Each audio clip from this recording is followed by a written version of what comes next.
Fala pessoal, sejam mais uma vez muito bem-vindos a mais um vídeo da nossa série de estudos sobre a história da filosofia e hoje nós vamos falar sobre o período moderno. No nosso último vídeo nós falamos um pouco sobre as características da filosofia medieval, que era concentrada no teocentrismo e tendo como seus principais expoentes Santo Agostinho no período patrístico e Tomás de Aquino no período escolástico. Portanto, hoje nós vamos falar da filosofia moderna, das principais características desse período e também dos principais filósofos desse período. A filosofia moderna ela começa no século XV e tem início ali então com a Idade Moderna e ela permanece até a virada do século XVIII para o século XIX com a chegada do período da contemporaneidade.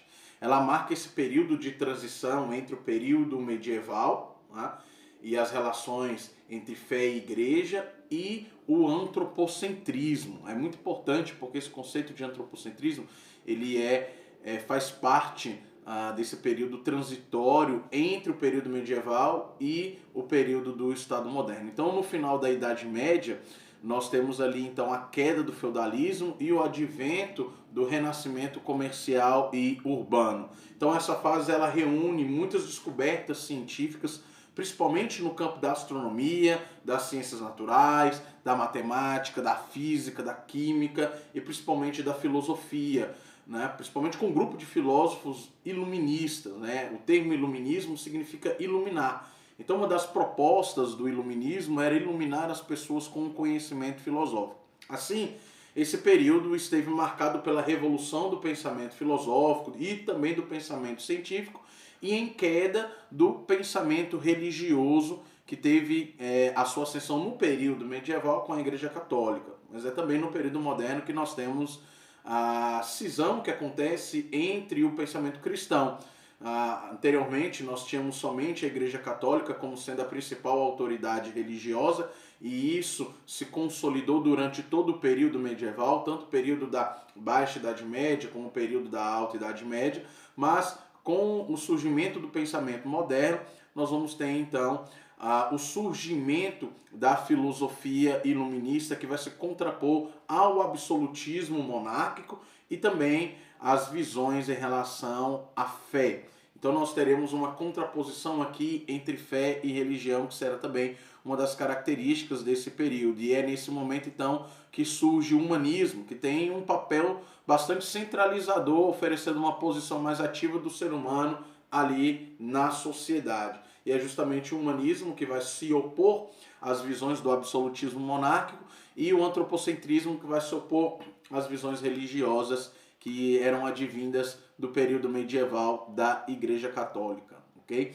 Então nós vamos ter diversas transformações nesse período, principalmente transformações em relação ao pensamento das pessoas daquele momento e também as formas de governo, como o absolutismo monárquico passou a ser muito contestado nesse período, então nós vamos ter uma queda significativa de credibilidade dos reis monarcas. E nós temos a Revolução Francesa de 1789 e os guilhotinamentos dos reis franceses, né, como o rei Luís XIV, por exemplo, que demonstram como que a ascensão do pensamento moderno ela trouxe uma ação significativa para a queda do absolutismo monárquico. Então nós temos a passagem do feudalismo para o capitalismo, né? O feudalismo que era aquele modelo econômico que não era baseado no valor monetário, você não tinha uma moeda específica, então surge o capitalismo, surge o mercantilismo como uma forma de exploração de recursos naturais de outros territórios e a partir disso nós temos a colonização de novos territórios como o continente americano, tanto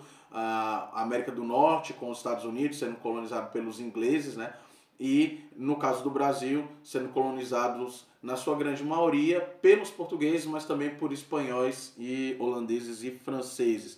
Temos o surgimento da burguesia, a formação dos estados nacionais, é quando a gente deixa de ter civilização e passamos a ter países com um formato territorial bastante definido, com fronteiras definidas, né? Temos o absolutismo, que era a visão monárquica que todo o poder religioso, militar, econômico e político, ele era concentrado nas mãos do rei, e esse rei ainda, por conta de visões em relação ao período medieval, esse rei era tido como um representante divino.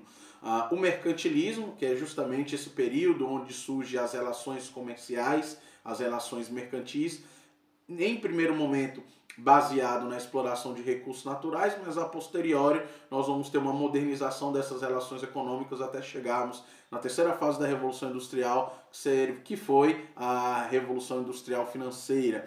Vem a Reforma Protestante do século XVI, com Martinho Lutero, João Calvino, Eurículo Zwingli, Philippe Melanchthon, dentre outros, que trouxe uma cisão ao pensamento cristão naquele momento, pensamento cristão que era absoluto em relação aos dogmas da Igreja Católica, obviamente.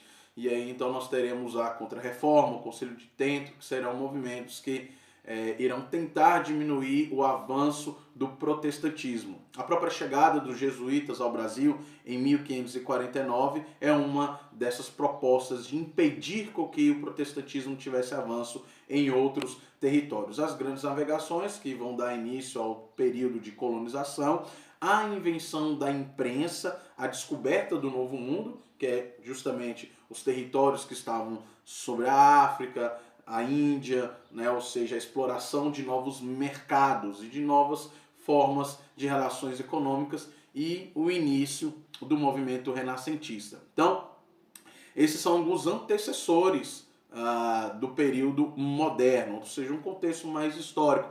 Mas as principais características desse período, eu acredito que as duas principais que nós podemos citar, é o antropocentrismo, porque durante o período medieval Deus está no centro com a visão teocêntrica, né? Mas no período moderno, com o surgimento do cientificismo, da filosofia iluminista, com a valorização da natureza, que são outras características também do período moderno, e com o racionalismo e o empirismo, teremos então uma máxima, uma filosofia que é concentrada nas visões antropocêntricas. Agora o homem passa a ser o centro, né, das discussões sociais, ou seja, o homem agora ele precisa ter um papel mais social ativo. E isso é um antropocentrismo e também o humanismo.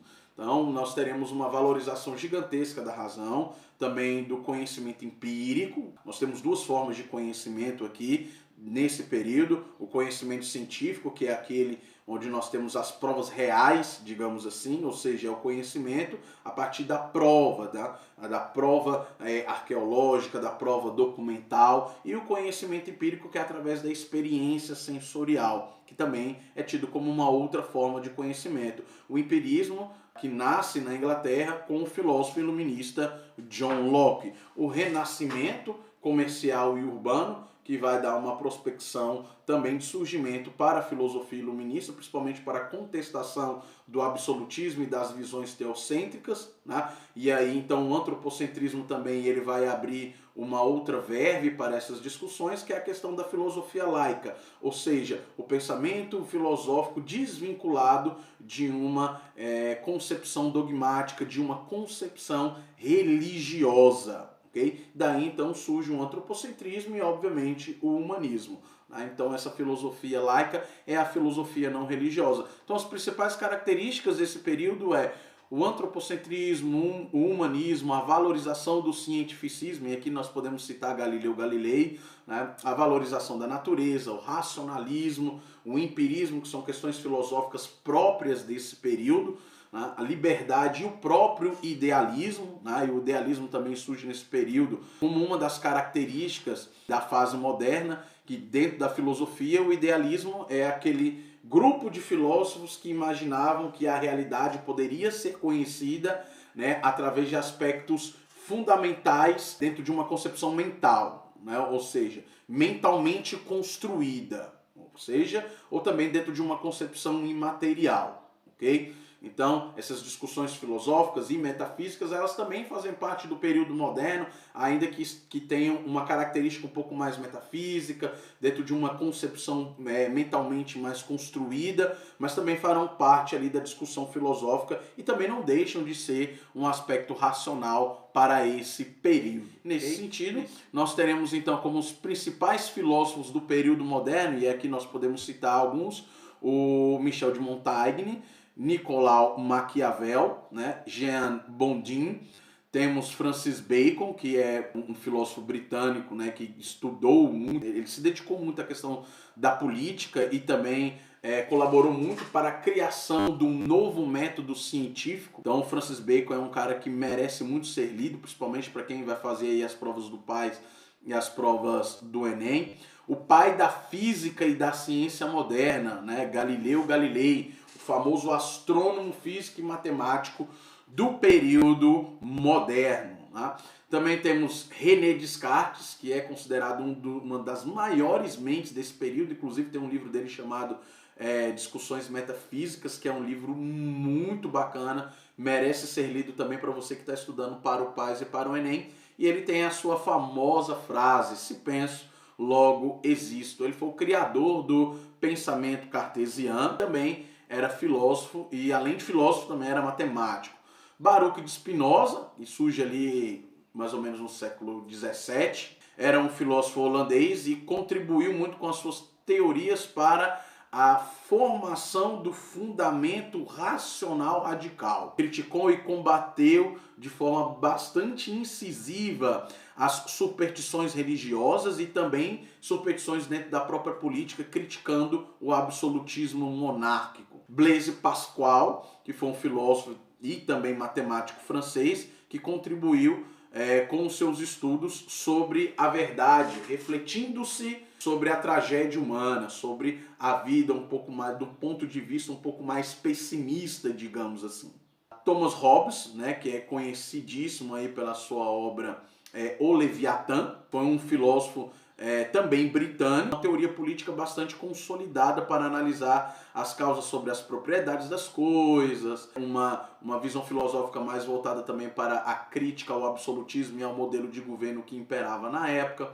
Então também é um filósofo que merece ser lido para você que está estudando para o PAS e para o Enem. O John Locke, que é o pai do empirismo, obviamente, né, foi precursor das ideias liberais e também criticava o absolutismo monárquico. Ele é considerado o pai da proveniência da experiência, né? Ou seja, é aquele tipo de conhecimento que nós obtemos a partir da experiência pessoal. Contrapõe, obviamente, ao conhecimento racional, né? Que se contrapõe àquilo que é a proposta primária da filosofia. David Hume, que é um filósofo do século XVIII, ele então contribuiu muito para a questão ceticista. Criticou muito o racionalismo dogmático e o racionalismo indutivo, através da sua obra A Investigação acerca do Entendimento Humano, acredito que esse seja o título. Tá? Criticou também muito o absolutismo monárquico e as visões em relação à superstição religiosa também. Montesquieu, que foi um filósofo francês, do período do iluminismo, defensor da democracia, né, e crítico do absolutismo monárquico e também do catolicismo. Sua maior contribuição, obviamente, reflete-se ainda aos dias de hoje no nosso modelo, nosso sistema de governo, melhor dizendo, que é o sistema dos três poderes: poder executivo, legislativo e judiciário, né? Então isso é importante para você também que está se preparando para as provas do PAS e do Enem, saber que Montesquieu, filósofo, estava ali entre o século XVII e século XVIII, né? Eu acredito que até morreu no século XVIII. Importante para que você compreenda a fundamental importância da questão da democracia e dos três poderes. Então é ele quem cria a tese dos três poderes, tá? Então é importante você saber disso a fins de aplicar esse conhecimento na prova. Aí nós vamos ter também Voltaire, Denis Diderot, Jean-Jacques Rousseau, do Contrato Social, um escritor suíço, foi um filósofo suíço, contribuiu muito aí para a questão do entendimento da ontologia da natureza do Estado. Ele discute muito a questão do fator originário da corrupção. É um filósofo que merece ser lido também. Adam Smith, que foi um economista escocês e o principal teórico do liberalismo econômico, que vai dar origem ao que nós conhecemos hoje como o livre mercado ou o capitalismo, né? Mas ele criticou muito o sistema mercantilista, baseando-se nas suas teorias econômicas. Immanuel Kant, que é uma das principais mentes desse período, filósofo alemão, e buscou explicar os tipos de juízo de conhecimentos que eram desenvolvidos a partir de um exame da crítica da razão. E aí nós vamos ter um livro maravilhoso, né, que é a Crítica da Razão Pura, do Kant, um livro robusto, um livro que você precisa ler com certo tempo, com uma certa atenção, porque é um livro um tanto robusto, mas é um livro fundamental para que você entenda como que o Kant explica esses tipos de juízo a partir de uma visão epistemológica, a partir de uma visão de conhecimento, ok? Então essas são as principais características do período moderno. Espero que esse vídeo te ajude na sua preparação para o PAS e para o Enem. E até o nosso próximo vídeo, onde nós falaremos um pouco sobre as principais características do período contemporâneo. Forte abraço e bons estudos!